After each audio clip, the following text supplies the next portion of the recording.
அஸ்ஸலாமு அலைக்கும் வரஹ்மத்துல்லாஹி வபரகாத்துஹு.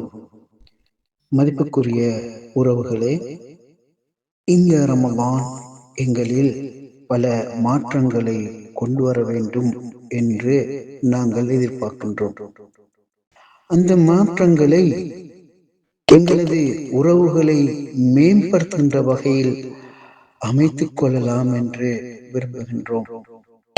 அந்த நோக்கத்தை அடைவதற்காக சூரத்துல் ஹுஜராத் சமூக உறவுகளை எவ்வாறு மேம்படுத்துகிறது, அந்த சமூக உறவுகளை மேம்படுத்துவதற்கான என்னென்ன பெருமானங்களை எடுத்து நடந்தால் சமூக உறவுகள் மேம்படும் என்பதை பற்றி அழகான பல விழுமியங்களை சொல்லுகின்ற சூறாவாகும். அந்த வகையில் வெறுமனே வணக்க வழிபாடுகளை செய்கின்ற மனிதர்களை உருவாக்காமல் ஒழுக்கமுள்ள நல்ல பொறுப்புணர்வுள்ள ஆளுமைகளை உருவாக்க வேண்டும் என்று இந்த சூரத்துல் ஹுஜராத் நாடுகின்றது.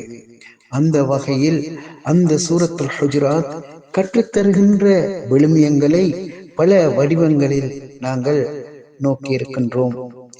இந்த குரலின் மூலம் ஒரு நாளைக்கு ஏதாவது ஒரு விழுமியத்தை ஞாபகப்படுத்தி அதை எவ்வாறு எங்களது வாழ்க்கையில் நடைமுறைப்படுத்தலாம் என்று நாங்கள் நாடுகின்றோம். அந்த வகையில் விழுமியம் என்று சொல்லுகின்ற பொழுது ஒரு தனிநபர் அல்லது சமூகத்தால் ஏற்றுக்கொள்ளப்பட்ட ஆழமாக வேரூன்றிய நம்பிக்கைகள், கொள்கைகள் மற்றும் தர நிலைகளின் தொகுப்பு என்று கூற முடியும்.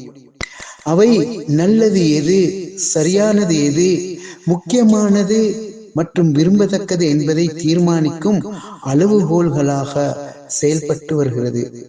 மனித நடத்தை, முடிவெடுக்கும் திறன் மற்றும் முன்னுரிமைகளை வழிநடாத்துகின்றது. கலாச்சாரம், சமூக சூழல் மற்றும் அனுபவங்களால் உருவாகும் இந்த விழுமியங்கள் நெறிமுறை தேர்வுகளில் பல விழுமியங்களை சமநிலைப்படுத்தி எவற்றுக்கு முன்னுரிமை அளிக்க வேண்டும் என்பதை நிர்ணயிக்க உதவுகின்றது.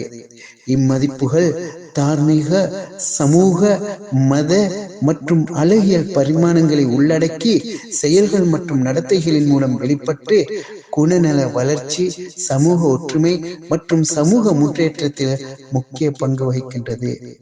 சுருக்கமாக கூறினால், எனது விழுமியம்தான் நான் எவ்வாறு சிந்திக்கின்றேன், எவ்வாறு நடந்து கொள்கின்றேன், எவ்வாறு முடிவெடுக்கின்றேன் என்பதை தீர்மானிக்கின்ற விடயமாகும்.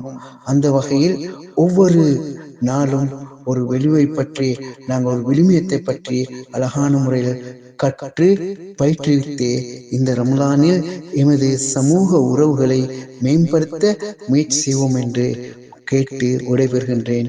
ஜஸாக்குமுல்லாஹ் ஹைரா.